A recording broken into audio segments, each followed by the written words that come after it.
നമസ്കാരം.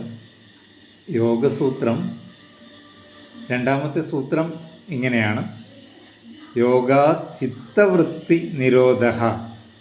ഇതിൽ 3 വാക്കുകളാണുള്ളത്: യോഗം, ചിത്തം, വൃത്തി. ആദ്യം ചിത്തം എന്താണെന്ന് നമ്മൾക്ക് പരിശോധിക്കാം. ചിത്തം എന്ന് പറഞ്ഞാൽ ചിത്തം മനസ്സ്, ബുദ്ധി, അഹങ്കാരം, ഇത് 4 വരുന്ന നമ്മുടെ കരണം അല്ലെങ്കിൽ അന്ധക്കരണമാണ്.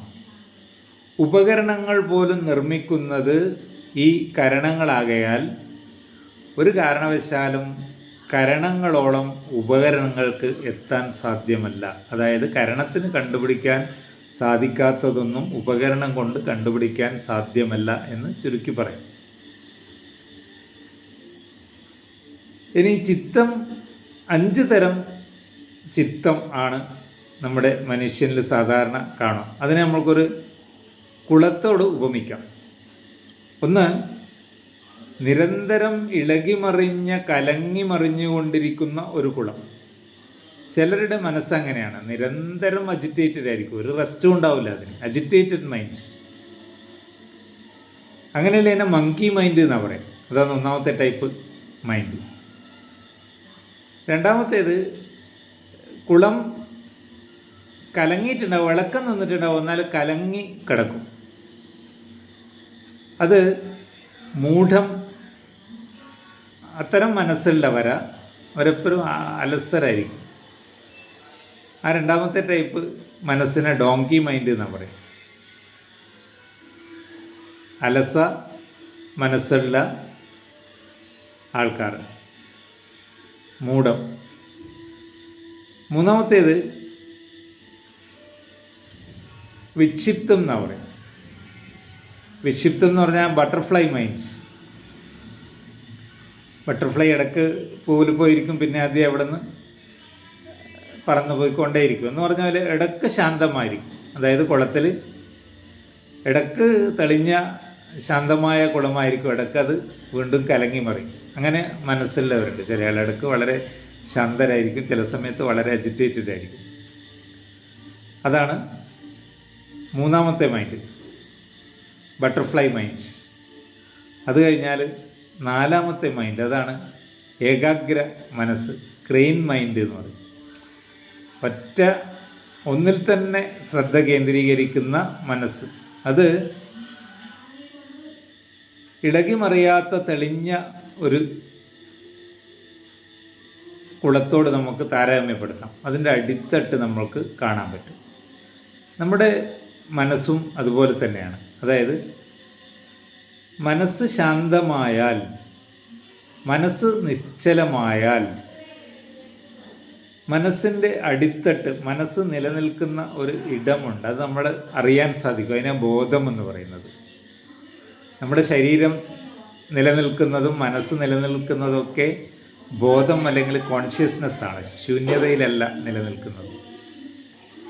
ഒരാൾക്ക് അനസ്തേഷ്യ കൊടുത്താൽ അയാളുടെ മനസ്സ് നിശ്ചലമായിരിക്കും, മനസ്സിന് അവിടെ പ്രവർത്തനമില്ല, എന്നാലും അയാളുടെ ജീവനെല്ലാം നിലനിൽക്കുന്നുണ്ട്. അതാണ് കോൺഷ്യസ്നെസ്, ബോധം. അതാണ് നമുക്ക് മനസ്സിലാക്കാൻ പ്രയാസമുള്ളതും. അതാണ് നമുക്കറിയാത്തതാണ് എന്താണ് ഈ ബോധം. അതായത് നമ്മൾ ഉറങ്ങിയാലും നമ്മുടെ എല്ലാ പ്രവർത്തനങ്ങളും ചെയ്യുന്ന ഹൃദയമിടിപ്പും ദഹനമായാലും വിസർജനമായാലും കിഡ്നി പ്രവർത്തനമായാലും ഹൃദയ പ്രവർത്തനമായാലും എല്ലാം നടക്കുന്നുണ്ട്. അത് നടക്കുന്നത് നമ്മുടെ ഉള്ളിലുള്ള ബോധമുള്ളത് കൊണ്ടാണ്. മനസ്സില്ലെങ്കിലും മനസ്സ് നിശ്ചലമായാൽ ബോധത്തിൽ ശരീരം പ്രവർത്തിക്കും. അപ്പോൾ ഇങ്ങനെ വൃത്തി എന്ന് പറഞ്ഞാൽ ഞാൻ ഈ പറഞ്ഞത് മനസ്സിൻ്റെ വിവിധ ചിന്തകളിൽ നിരന്തരം ഏർപ്പെട്ടുകൊണ്ടിരിക്കുന്ന അവസ്ഥയ്ക്കാണ് വൃത്തി എന്ന് പറയും. ഒരു ദിവസം 50,000 ചിന്തകൾ വരെ ഒരു അജിറ്റേറ്റഡ് മൈൻഡായ ഒരാൾക്ക് ഉണ്ടാവുന്നതാണ്, അതിൽ കൂടുതലും ഉണ്ടാകാം. ഈ ചിന്തകളുടെ ആവശ്യം ശരിക്കില്ല. വൃത്തിയില്ലാത്ത മനസ്സ് എന്ന് പറഞ്ഞാൽ ഏകാഗ്ര മനസ്സ്, കലങ്ങാത്ത കുളം പോലെ, ഇളകാത്ത കുളം പോലെയുള്ള ഒരു മനസ്സ് നമ്മൾക്ക് എപ്പോഴും അതിൻ്റെ ആവശ്യമേ ഉള്ളൂ. കാരണം നാളെ നമുക്ക് ചിന്തിച്ചിട്ടൊരു കാര്യമില്ല, ഇന്നലകളെക്കുറിച്ച് ചിന്തിച്ചിട്ടും കാര്യമില്ല. ഇപ്പോൾ ഈ നിമിഷമേ നമ്മൾക്കുള്ളൂ നമ്മുടെ ജീവിതത്തിൽ. നമ്മൾ കുറച്ച് കഴിഞ്ഞാൽ അവിടെ നമ്മൾ എത്തുമ്പോൾ എന്ത് ചെയ്യും, നമ്മുടെ ബോധം അവിടെ വേണ്ടതുപോലെ പ്രവർത്തിച്ചോളാം. നമ്മൾ ഇന്നേ നാളത്തെ കാര്യം മറ്റന്നാളത്തെ കാര്യം ഇന്നേ ചിന്തിക്കുന്നതാണ് നമ്മുടെ പ്രശ്നങ്ങൾ. അങ്ങനെ ചിന്തിക്കേണ്ട കാര്യമില്ല. അത് തുടർച്ചയായ ഒരു പ്രക്രിയയാണ്. നമ്മുടെ ബോധമാണ് എല്ലാം നടത്തുന്നത്, മനസ്സല്ല. മനസ്സ് നമ്മളെ ഈ ബോധത്തിനെ തടയുകയാണ്, ബോധത്തിൻ്റെ പ്രവർത്തനം തടയുകയാണ് ശരിക്കും പറഞ്ഞാൽ മനസ്സ്. അപ്പോൾ നമ്മൾ ഏകാഗ്രമാക്കി കഴിഞ്ഞാൽ നമുക്ക് വൃത്തിയില്ലാതാവും, നമ്മുടെ ചിത്തത്തിൽ വൃത്തിയില്ലാതാവുക. അതാണ് ഈ രണ്ട് കാര്യമാണ് ഇപ്പോഴും പറയുന്നത്. ഞാൻ സൂത്രം അടുത്തതിൽ പറയാം. ഇത്രയും കാര്യം നമ്മൾക്ക് മനസ്സിലാവണം.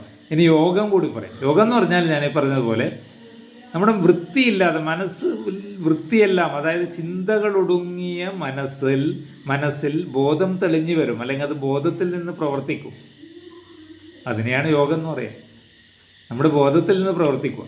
അപ്പോൾ എന്ത് നമ്മൾക്ക് മനസ്സിലാവും?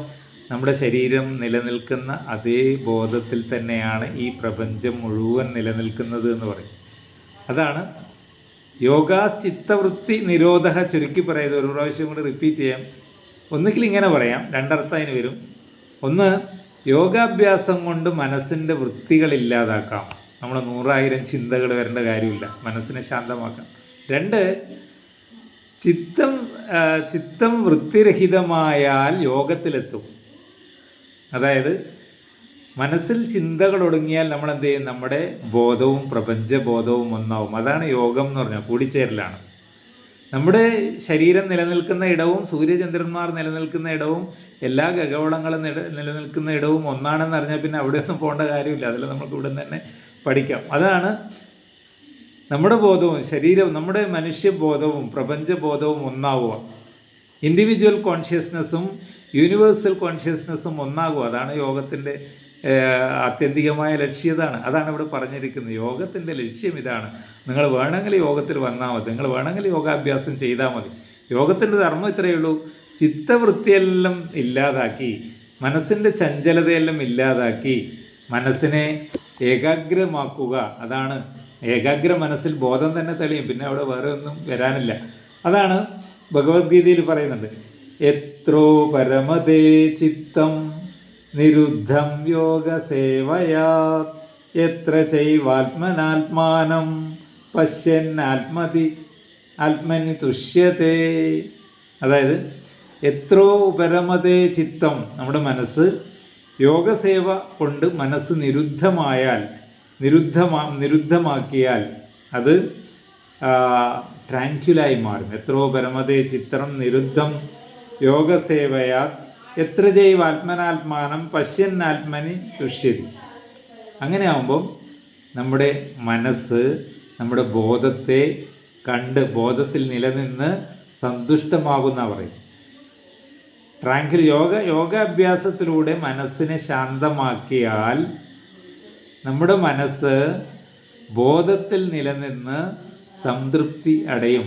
നമ്മുടെ മനസ്സ് നിലനിൽക്കുന്ന ബോധം എന്താണെന്ന് കണ്ടെത്തി നമ്മളെപ്പോഴും ഹാപ്പി ആയിരിക്കും. ഇത് ഒരു പ്രാവശ്യം കേട്ടാലൊന്നും മനസ്സിലാവില്ല. ഒന്നും കൂടി ഞാൻ റിപ്പീറ്റ് ചെയ്യാം. ഇതിൽ പറഞ്ഞ എത്ര ഞാൻ പറഞ്ഞില്ല, ഒരു സൂത്രം എന്ന് പറഞ്ഞാൽ നമ്മൾക്ക് എത്ര വിശദീകരിച്ചാലും തീരില്ല. ഏതായാലും ഇത് ശ്രദ്ധിച്ച് കേൾക്കുക.